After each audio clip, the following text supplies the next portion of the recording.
Hi, welcome back to our channel. ನಮಸ್ಕಾರ, good evening ಎಲ್ಲರಿಗೂ. ನಾನು ಸಂಜೆ ಸಮಯದಲ್ಲಿ ಸೈಕಾಲಜಿನ ಸ್ಟಡಿ ಮಾಡ್ತಾ ಇದ್ದೀನಿ.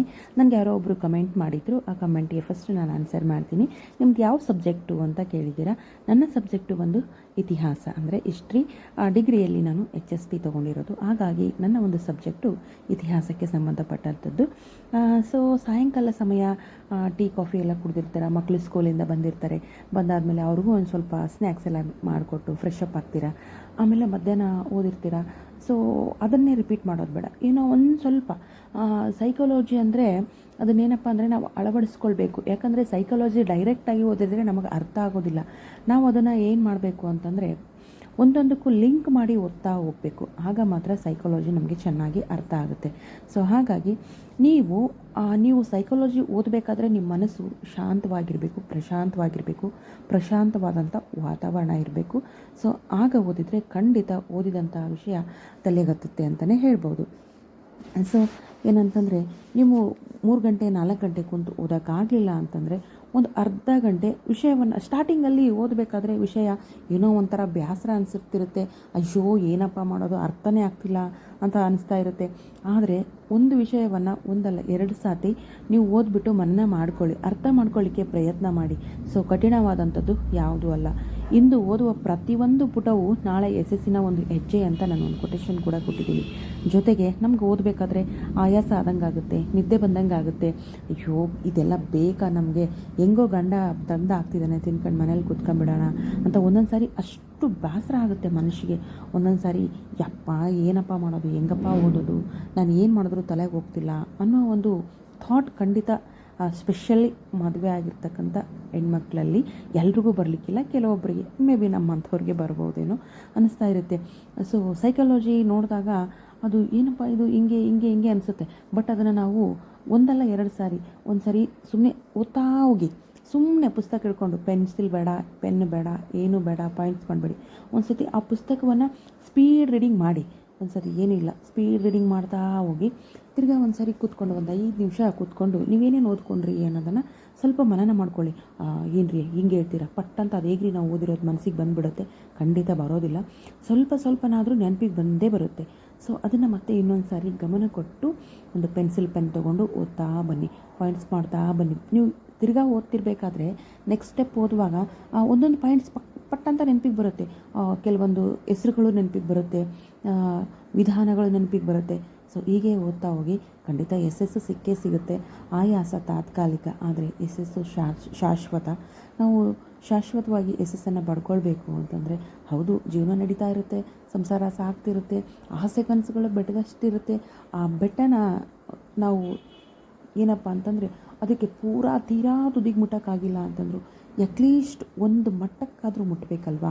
ಮುಟ್ಟುವಂಥ ಪ್ರಯತ್ನ ಮಾಡಿದ್ರೆ ಒಂದಿನ ಆ ಶಿಖರದ ತುದಿಗೂ ಕೂಡ ಹೇರ್ಬೋದೇನಪ್ಪ. ಬಟ್ ಸತತವಾದ ಪ್ರಯತ್ನ ಇರಬೇಕು, ಓದೋಕ್ಕೆ ಮನಸ್ಸಿರಬೇಕು. ಸೊ ನಿಮ್ಮದು ಏನೇ ಪ್ರಶ್ನೆಗಳಿದ್ದರೂ ಕೂಡ ನನಗೆ ಕಮೆಂಟ್ ಮಾಡಿ, ಖಂಡಿತ ನಾನು ನಿಮ್ಮ ಜೊತೆ ಶೇರ್ ಮಾಡ್ಕೊಳ್ತೀನಿ. ಈಗಾಗಲೇ ಒಂದು ಫಸ್ಟ್ ವಿಡಿಯೋನ ನಾನು ಅಪ್ಲೋಡ್ ಮಾಡಿದ್ದೀನಿ. ಇದು ನನ್ನ ಸೆಕೆಂಡ್ ವಿಡಿಯೋ. ಸಾಯಂಕಾಲ ಸಮಯದಲ್ಲಿ ಸೈಕಾಲಜಿ ಹೇಗೆ ಓದಬೇಕು ಅನ್ನೋದ್ರ ಬಗ್ಗೆ ಒಂದು ಸಣ್ಣ ಮಾಹಿತಿ ಕೊಡೋಣ ಅಂತ ಬಂದೆ. ಒಂದು 7 ನಿಮಿಷ ಸಮಯ ಇದ್ದರೆ ಕೊಟ್ಟು ನೋಡಿ. ಸೈಕಾಲಜಿ ಓದಬೇಕು ಅಂತಂದರೆ ಒಂದೇ ಸರಿಗೆ ಪೆನ್ನು ಕಾಪಿ ಇಟ್ಕೊಂಡು ಬರ್ತಾ ಕುಂತ್ರೆ ಆಗಲ್ಲ. ಒಂದು ಸಾರಿ ಆ ಒಂದು ಪುಸ್ತಕವನ್ನು ನೀವು ಯಾವ ಬುಕ್ಸ್ ಬೇಕು ರೆಫರ್ ಮಾಡಿ, ನಾನು ಯಾವ ಪುಸ್ತಕ ರೆಫರ್ ಮಾಡ್ತೀನಿ ಅಂತ ನಿಮಗೆ ಗೊತ್ತಾಗಬೇಕು ಅಂದರೆ ಕಮೆಂಟ್ ಮಾಡಿ. ಮತ್ತು ಯಾವ್ಯಾವ ಪುಸ್ತಕಗಳನ್ನು ಸೈಕಾಲಜಿಗೆ ರೆಫರ್ ಮಾಡಿದರೆ ಬೆಸ್ಟು ಅಂತ ನಾನು ನಿಮಗೆ ಹೇಳ್ತಾ ಹೋಗ್ತೀನಿ. ಸೈಕಾಲಜಿನ ಒಂದು ಸಾರಿ ಪಟ ಅಂತ ಸ್ಪೀಡ್ ರೀಡಿಂಗ್ ಮಾಡಿ. ಸೊ ಸ್ಪೀಡಾಗಿ ರೀಡಿಂಗ್ ಮಾಡಾದಮೇಲೆ ಮತ್ತು ನೀವು ಮಧ್ಯಾಹ್ನ ಸಮಯದಲ್ಲಿ ಅಥವಾ ರಾತ್ರಿ ಮಕ್ಕಳೆಲ್ಲ ಮಲಗಿದ ಮೇಲೆ 1-1.5 ತಾಸು, 10 ಗಂಟೆಗೆ ಮಲಗ್ತಾರೆ ಅಂದರೆ ಒಂದು ಸ್ವಲ್ಪ ಎಫರ್ಟ್ ಹಾಕಿ ಅಲ್ವಾ. 1 ತಾಸು 1.5 ತಾಸು ಅಥವಾ ಸಾಧ್ಯವಾದರೆ 2 ತಾಸು ಓದುವಂಥ ಪ್ರಯತ್ನ ಮಾಡಿ. ಖಂಡಿತ ಆಗ ನಿಮಗೆ ಅರ್ಥ ಆಗುತ್ತೆ ಇಷ್ಟು ಈಸಿನಾ ಅಂತ ಅನ್ನಿಸ್ತಾ ಹೋಗುತ್ತೆ. ಈಸಿ ಅಂದರೆ ಎಕ್ಸಾಮಲ್ಲಿ ಪಾಸ್ ಆಗಬೇಕಲ್ಲ ಅಂತ ಅನಿಸುತ್ತೆ.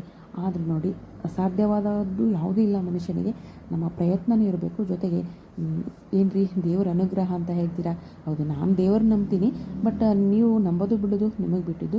99% ನಮ್ಮ ಎಫರ್ಟ್ ಇದ್ದರೂ ಕೂಡ 1% ಆ ಭಗವಂತನ ಅನುಗ್ರಹ ಇರಲೇಬೇಕು ಅಂತ ನಾನು ನಂಬ್ತೀನಿ. ಬಟ್ ಅದು ನಂಬೋದು ಬಿಡೋದು ನಿಮಗೆ ಬಿಟ್ಟಿದ್ದು. ಬಟ್ ನೀವು ಕೂಡ ಪ್ರಯತ್ನ ಪಡಿ, 99% ಎಫರ್ಟ್ ಹಾಕಿ, 1% ಭಗವಂತನ ಮೇಲೆ ಭಾರ ಹಾಕಿ, ಎಲ್ಲ ಒಳ್ಳೆಯದಾಗುತ್ತೆ ಅಂತ ಹೋಪ್ಸ್ ಇಟ್ಕೊಳ್ಳಿ. ಮನಸ್ಸಿಗೆ ಬೇಜಾರಾದಾಗ ಒಂದು ಸ್ವಲ್ಪ ವಾಕ್ ಮಾಡಿ, ಏನಾದರೂ ತೀರಾ ತಲೆ ಭಾರ ಅನ್ನಿಸ್ದಾಗ ಸ್ವಲ್ಪ ಬಿಸಿನೀರನ್ನು ಕುಡೀರಿ. ನಾನು ಆಗಾಗ ಟಿಪ್ಸ್ ಕೂಡ ಕೊಡ್ತಾ ಇರ್ತೀನಿ. ಟೀ ಕಾಫಿ ಅಭ್ಯಾಸ ಇದ್ದರೆ ಕುಡೀರಿ, ಬಟ್ ಜಾಸ್ತಿ ಬೇಡ. ನಿದ್ದೆ ಬರ್ತಾ ಇದೆ, ನಿದ್ದೆ ಬಂದಂಗೆ ಅನಿಸ್ತಾ ಇದೆ, ಸುಸ್ತು ಅನಿಸ್ತಾ ಇದೆ ಅಂದಾಗ ಸ್ವಲ್ಪ ಉಗುರು ಬೆಚ್ಚಗಿನ ನೀರನ್ನು ಕುಡಿತಾ ಬನ್ನಿ.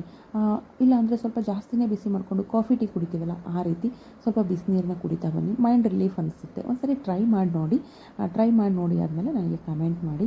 ಆಮೇಲೆ ಯಾವ್ಯಾವ ಪುಸ್ತಕಗಳು ಬೇಕು, ಏನೇನು ರೆಫರ್ ಮಾಡ್ತೀರಾ ಅಂತ ನೀವು ನನ್ನನ್ನು ಕಮೆಂಟ್ ಮಾಡಿದ್ರೆ ನಾನು ಖಂಡಿತ ಹೇಳ್ತೀನಿ. ನನಗೆ ಕಮೆಂಟ್ ಮಾಡಿದ್ರೆ ಖಂಡಿತ ನಾನು ಕೂಡ ಕಮೆಂಟ್ ಸೆಕ್ಷನಲ್ಲಿ ತಿಳಿಸ್ತೀನಿ. ಇಲ್ಲ ಲೈವ್ ಬಂದು ಒಂದಿನ ಲೈವ್ ಆಗಿ ಮಾತಾಡೋಣ, ಓಕೆನಾ? ಸೊ ವಿಡಿಯೋ ಖಂಡಿತ ಇಷ್ಟ ಆಗಿದೆ ಅಂತ ನಾನು ಭಾವಿಸ್ತೀನಿ. ವಿಡಿಯೋಗೆ ಒಂದು ಲೈಕ್ ಮಾಡಿ, ಚಾನಲ್ ಸಬ್ಸ್ಕ್ರೈಬ್ ಮಾಡಿಕೊಂಡು ನಿಮ್ಮ ಅನಿಸಿಕೆ ಅಭಿಪ್ರಾಯಗಳನ್ನು ಕಮೆಂಟ್ ಮೂಲಕ ತಿಳಿಸಿ. ನೋಡಿ, ಆದಷ್ಟು ಸಾಧ್ಯವಾದಷ್ಟು ಪ್ರಯತ್ನ ಪಡಿ. ಪ್ರಯತ್ನಕ್ಕೆ ತಕ್ಕ ಪ್ರತಿಫಲ ಅಂತೂ ಸಿಕ್ಕೇ ಸಿಗುತ್ತೆ. ನಾನು ಕೊನೆಗೆ ಹೇಳೋದು ಒಂದೇ ಮಾತು, ಜಾಬ್ ಮಾಡ್ತೀವೋ ಬಿಡ್ತೀವಿ, ಅದರ ಜ್ಞಾನ ಬೆಳೆಸ್ಕೊಳ್ತೀವಿ. ನಮ್ಮನ್ನು ನೋಡಿ ನಮ್ಮ ಮುಂದಿನ ಪೀಳಿಗೆ ಕೂಡ ನಮ್ಮನ್ನು ಅನುಸರಿಸ್ಕೊಂಡು ಓದೋಕ್ಕೆ ಸ್ಟಾರ್ಟ್ ಮಾಡ್ತಾರೆ. ಈ ಮೊಬೈಲ್ ಹವ್ಯಾಸವನ್ನು ಬಿಡ್ತಾರೆ, ಟಿ ವಿ ನೋಡೋದು ಬಿಡ್ತಾರೆ. ಅಪ್ಪ ನಮ್ಮಮ್ಮ ಸ್ಟಡಿ ಮಾಡ್ತಿದ್ದಾರೆ, ನಮ್ಮ ಅಕ್ಕ ಸ್ಟಡಿ ಮಾಡ್ತಿದ್ದಾರೆ, ನಮ್ಮ ತಂಗಿ ಸ್ಟಡಿ ಮಾಡ್ತಿದ್ದಾರೆ. ಈ ರೀತಿ ಮನೇಲಿರ್ತಕ್ಕಂಥವ್ರ ಭಾವನೆ ಕೂಡ ಚೇಂಜ್ ಆಗುತ್ತೆ. ಒಂದು ಸರಿ ನೀವು ಡೀಪಾಗಿ ಓದೋಕ್ಕೆ ಕುಂತು ನೋಡಿ. ಸ್ಟಾರ್ಟಿಂಗಲ್ಲಿ ಅನಿಸ್ತಾ ಇರುತ್ತೆ, ಅಯ್ಯೋ ನನಗೆ ಓದೋದೇ ಬೇಡ, ನನಗೆ ಹೆಂಗೆಂಗೋ ಅನಿಸ್ತಾ ಇದೆ, ಮೈಂಡೇ ಸರಿ ಇಲ್ಲ, ಮೈಂಡಲ್ಲಿ ಹೋಗ್ತಾ ಇಲ್ಲ, ಬೇಡಪ್ಪ ಬುಕ್ ಮುಚ್ಚಿಟ್ಟು ಕೂತ್ಕೊಂಡ್ಬಿಡೋಣ, ಟಿ ವಿ ನೋಡೋಣ, ಮೊಬೈಲ್ ನೋಡೋಣ, ರೀಲ್ಸ್ ನೋಡೋಣ ಅನ್ನಿಸ್ತಾ ಇರುತ್ತೆ. ಅದನ್ನೆಲ್ಲನೂ ಬ್ರೇಕ್ ಹಾಕಬೇಕು. ಮನಸ್ಸು ಬಂದಿಲ್ಲ ಅಂದರೂ ಬುಕ್ಕೆ ಹಿಡಿಬೇಕು ಕೈಯಲ್ಲಿ. ಸ್ವಲ್ಪ ವಾಕ್ ಮಾಡಿ, ಏನಾದರೂ ಸ್ನ್ಯಾಕ್ಸ್ಗಳನ್ನು ತಿಂತಾ ಬನ್ನಿ, ಓಕೆನಾ? ಥ್ಯಾಂಕ್ ಯು, ಧನ್ಯವಾದಗಳು.